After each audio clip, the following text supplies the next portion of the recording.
I have to do both speak to you and also click the thing, which is showing my incredible prowess. Our company, Enders Analysis, is a company that has established a name in the music industry. We cover recorded music, music publishing. We played a very major role in the EMI transaction. We've done a lot of work with Francis and his team, and it's been a very positive experience for us. Ben and I have been working on music for about 10 years, so we've got it under, at least we keep it under a constant watch. So you feel free to subscribe to our service. That's the pitch. This presentation is about where the value is in music.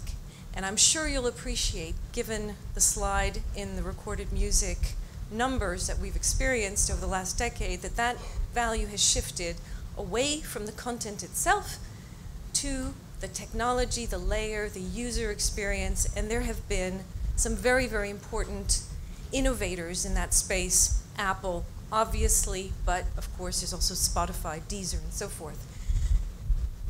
For digital music entrepreneurs, the context is piracy, and obviously the industry is working very hard at pushing back piracy.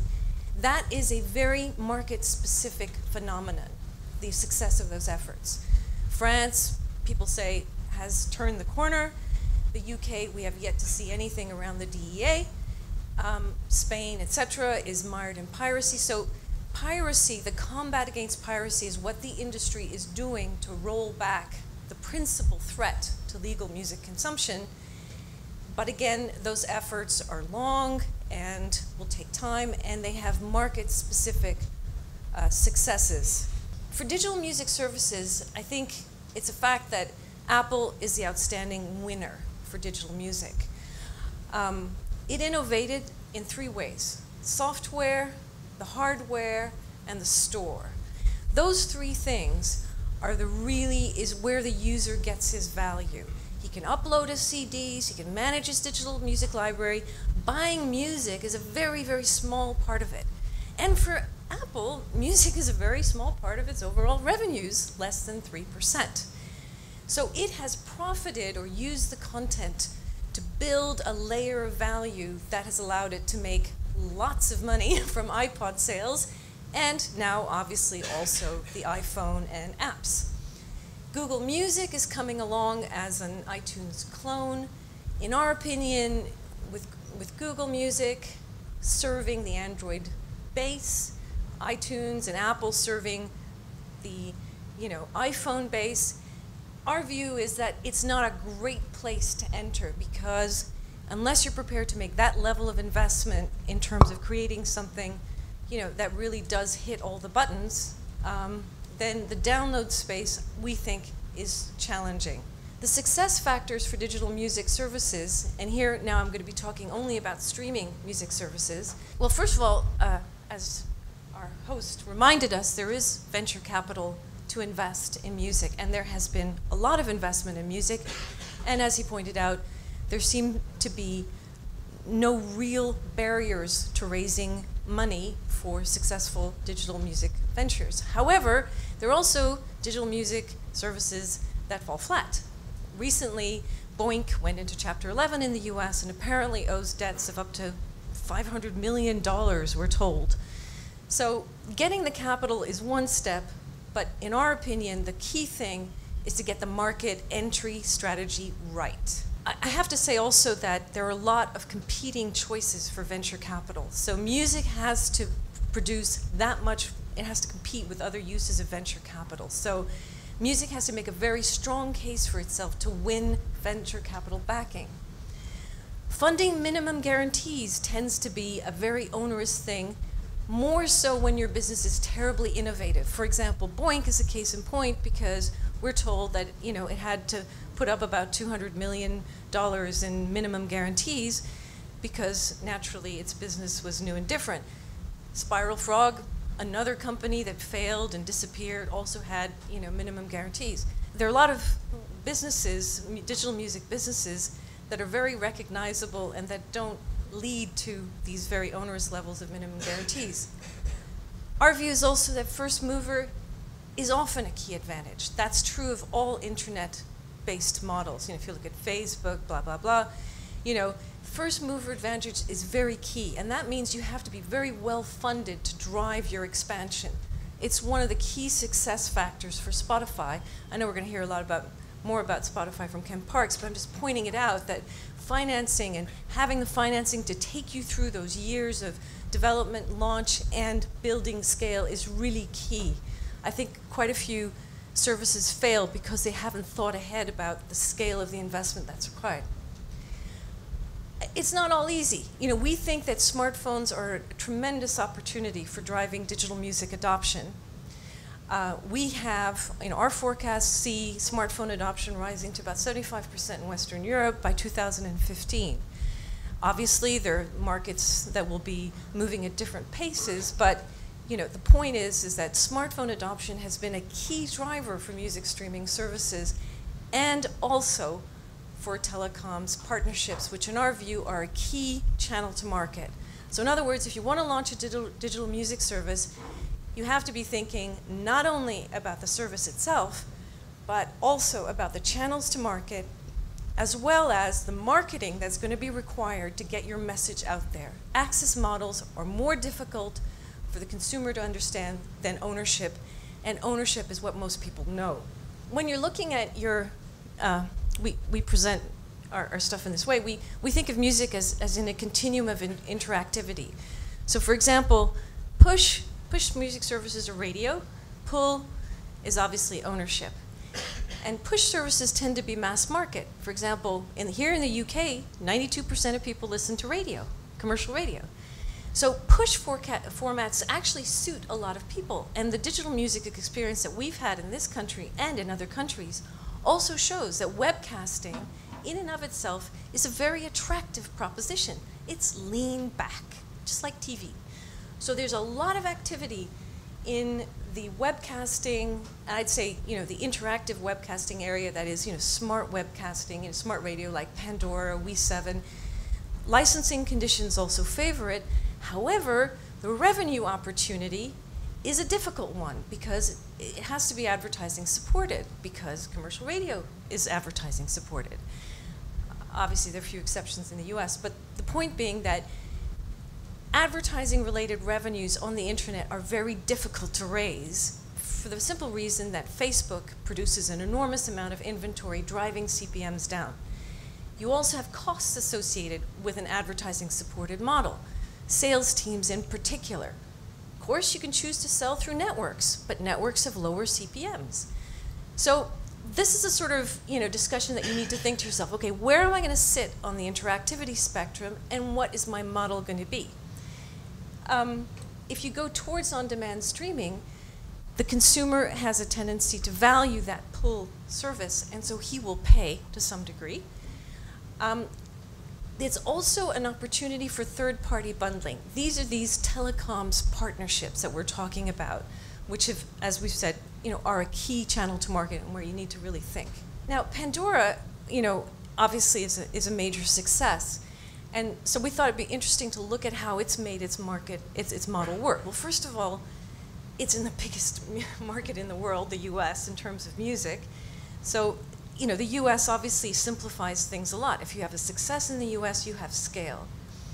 It also, it innovated. It created something, smart radio software and now apps for the mobile, et cetera, that have tremendous appeal. So it's put its research dollars into something that really gives value to the consumer.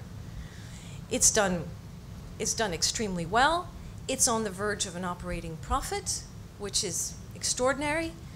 It does benefit from a licensing regime where the royalties are set by sound exchange. On the other hand, the reverse of it is that anyone can go and set up a webcasting service. So that's the other side, is that when you have statutory royalty rates, anyone else can enter and contest your market. On the other hand, Pandora's lead over its competitors keeps growing all the time, making it more and more difficult for entry. So this is like the example of this first mover advantage that, again, it varies, but I think it's certainly an important one in digital music.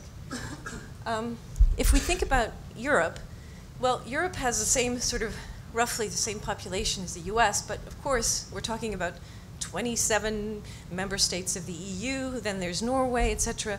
What we have are really tremendously fragmented markets, which is one of the reasons why you've seen a lot more digital music activity in large markets like the UK or France or Germany or even Spain or Italy. But here, large doesn't guarantee success because in Italy and Spain, we know there's a tremendous piracy problem.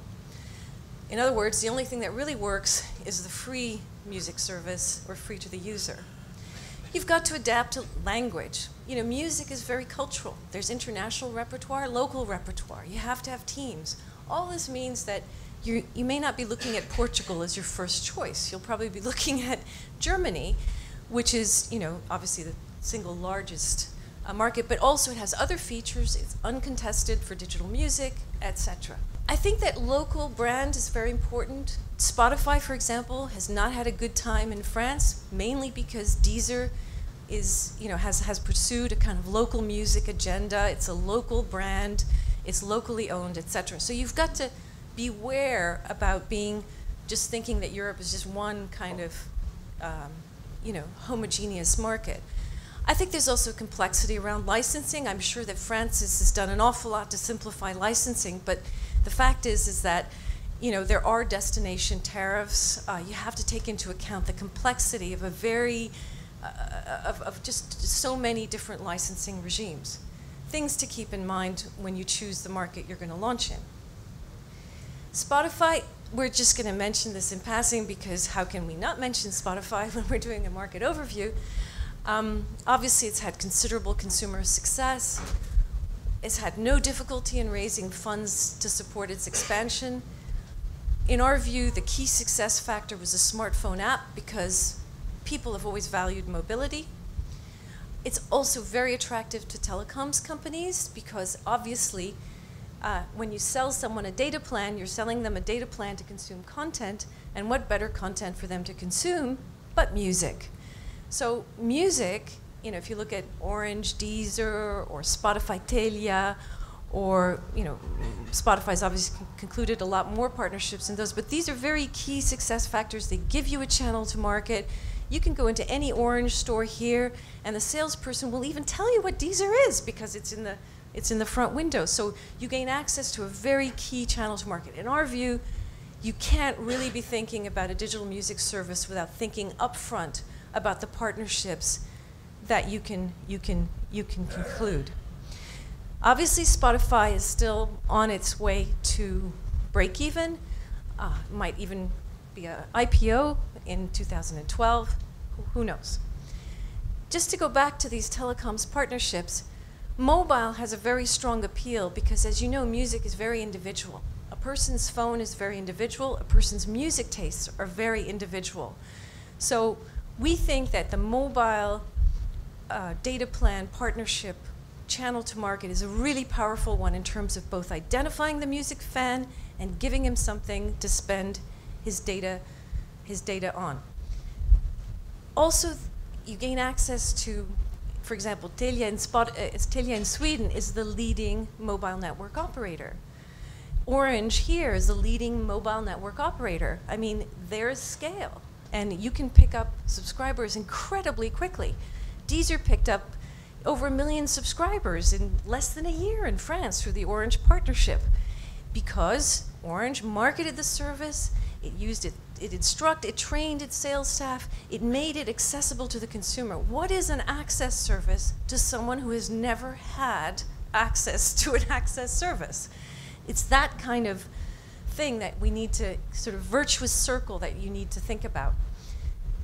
Again, you know, a lot of the telecoms partners see many benefits. I think there are a lot of telecoms partners out there in Europe, and there's a particular reason for that, is that, for example, in Sweden, Telia and Spotify have an exclusive partnership. That means that everyone else in Sweden is contestable for another music service that would be sold through a telecoms partner. Obviously, Sweden is Spotify's home market. You probably wouldn't want to be launching in Sweden, but the point being that even in this country, there are lots of opportunities for telecoms partnerships as a result of the exclusivity that each telecom partner looks for. In terms of conclusions, well, first of all, we think, like others, that the recorded music industry is facing up to its challenges. We think that the return of the album is a very important development in 2011, and we're hoping to see 2012, that kind of momentum keep going. So the music, the content itself, there is no shortage of fantastic music that people want to listen to. In the digital universe, the labels are going to rely on digital music entrepreneurs to innovate and deliver the customers to that music. And that means the ideas have to come from you, from digital music entrepreneurs. And that creates partnerships that obviously didn't exist before in the old world of physical formats. I think one of the issues is that pricing does tend to be uniform, so you really have to think about brand interface. You know, rah-rah.com, for example, just launched, and it says we're targeting the digital holdouts. You know, again, choose your market, choose your audience, and choose, you know, your channels to market. Those are the key success factors. Germany is going to see a lot of activity in 2012, maybe too much activity for anybody to contemplate entering, but because we're also seeing, you know, Spotify, Deezer, and so forth, they're all going out there and spreading the word in all these markets. Doesn't make it impossible at all. It just means that you have to have very specific market knowledge, which helpfully Ender's analysis can help you with. Thank you.